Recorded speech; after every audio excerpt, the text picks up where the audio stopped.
Hello students, अब हम देखेंगे पाठ 8 पर्यटन और इतिहास का चौथा भाग, पर्यटन का विकास। देशी और विदेशी पर्यटकों में उद्बोधन अथवा जन जागरण उत्पन्न करना सबसे महत्वपूर्ण मुद्दा है कि हम सारे लोगों को में जन जागृति लाएं पर्यटन के प्रति। पर्यटन में पर्यटकों अथवा सैलानियों को परिवहन और सुरक्षा यात्रा में मिलने वाली सुख सुविधाएं, तो जो भी पर्यटक हमारे देश में आ रहे हैं उनको आने जाने की सुविधाएं मिले, बसेज उपलब्ध हों, ट्रेन उपलब्ध हों और गाड़ियां उपलब्ध हों, उत्तम श्रेणी के निवास स्थानों की उपलब्धता, या तो रेस्ट हाउसेस के रूप में ये हों या गेस्ट हाउसेस के रूप में अवेलेबल हों या होटल्स के रूप में अवेलेबल हों, यात्रा में स्वच्छता गृहों की सुविधाएं जैसी बातों को प्राथमिकता देना आवश्यक है। इन सारी चीज़ों की फैसिलिटी हमारे देश में पर्यटकों को उपलब्ध करा देना बहुत ज़रूरी है। इनमें दिव्यांग पर्यटकों की आवश्यकताओं की ओर विशेष ध्यान देना आवश्यक है। जैसे जैसे जहाँ पर भी दिव्यांग पर्यटक आ रहे हैं उनके लिए व्हीलचेयर अवेलेबल करा देना और भी उनकी सुविधाओं का ध्यान रखना ये बहुत ही ज़रूरी है। ऐतिहासिक विरासत का संवर्धन करने हेतु हमें कुछ बातों की सावधानी रखना आवश्यक होता है।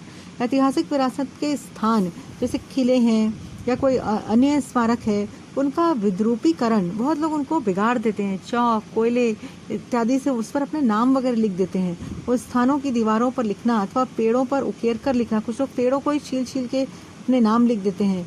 पुरानी वास्तु को भड़कीले रंगों में रंगना, परिसर स्थानों पर सुविधाओं का अभाव होना जिससे अस्वच्छता बढ़ती है, तो ये सारी चीज़ें नहीं होनी चाहिए। तभी हम पर्यटन को हमारे देश में बढ़ावा मिलेगा और उसका विकास होगा। विश्व स्तर की महत्वपूर्ण भाषाओं में जानकारी पुस्तिकाएं, तो जो भी स्थान हैं उनके बारे में जानकारी देने वाली पुस्तिकाएं विश्व के बहुत सारी भाषाओं में अगर होंगी तो फॉरेन के जो ट्रैवलर्स हैं वो यहाँ पे आके इनकी जानकारी ले पाएंगे। मार्गदर्शिकाएं, उनके मानचित्र, इतिहास विषयक पुस्तकें उपलब्ध करा देना ये बहुत ज़रूरी है और ये एफर्ट्स गवर्नमेंट की तरफ से होते रहते हैं टाइम टू टाइम। पर्यटकों को गाड़ी में घुमाने ले जाने वाले वाहन चालकों को दुभाषी का प्रशिक्षण देना, जो भी इनको पर्यटकों को, टूरिस्ट को लेके जा रहा है एक जगह स्थान से दूसरे स्थान पर, उनको भी हमको ट्रेनिंग देनी है इंटरप्रेटर की, ताकि वो भाषाओं को समझ पाए, उनकी वो क्या बोल रही है समझ पाए, और मार्गदर्शक के रूप में उनका काम करना, जैसे ये सारी बातें इसके अंतर्गत में आती हैं। इसके अलावा हम देखेंगे अगला पॉइंट है ऐतिहासिक स्थानों का संरक्षण और संवर्धन। जो भी ऐतिहासिक दृष्टि से महत्वपूर्ण स्थान है उनको हमको बचा कर रखना बहुत ज़्यादा ज़रूरी है और उनका संरक्षण करना, उनका संवर्धन करना ये हमारे लिए बहुत बड़ी चुनौती भी है। हमारे देश को प्राचीन, मध्ययुगीन, आधुनिक, हर प्रकार के, प्राचीन से प्राचीन, मध्ययुगीन और आधुनिक, और ये हर प्रकार के ऐतिहासिक स्थानों की विरासत प्राप्त है और साथ ही हमें प्राकृतिक संपन्नता की विरासत भी प्राप्त है। प्राकृतिक दृष्टि से भी भारत में बहुत सारे स्थान हैं, तो हमें दोनों प्रकार की विरासत हमारे देश में है। इस विरासत के तो दो प्रकार हो गए, प्रकृति निर्मित प्राकृतिक और मानव निर्मित सांस्कृतिक।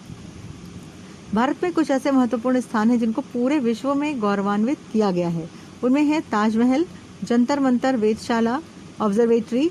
उसके अलावा महाराष्ट्र में अजंता की गुफाएं, वेरूल, एलोरा की गुफाएं, घारापुरी एलिफेंटा की गुफाएं, छत्रपति शिवाजी महाराज रेल स्थानक, रेल टर्मिनस जो कि मुंबई में है, और पश्चिमी घाट में कास पठार का समावेश। अब मैं कास पठार के बारे में आपको बता दूं बच्चों, ये बहुत ही एक फेमस जगह है, सह्याद्री पर्वत श्रृंखला के पास है।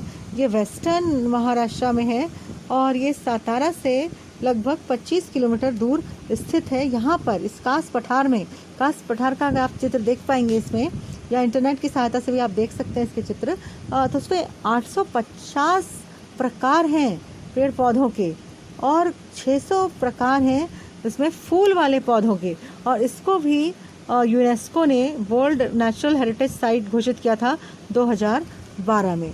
Thank you.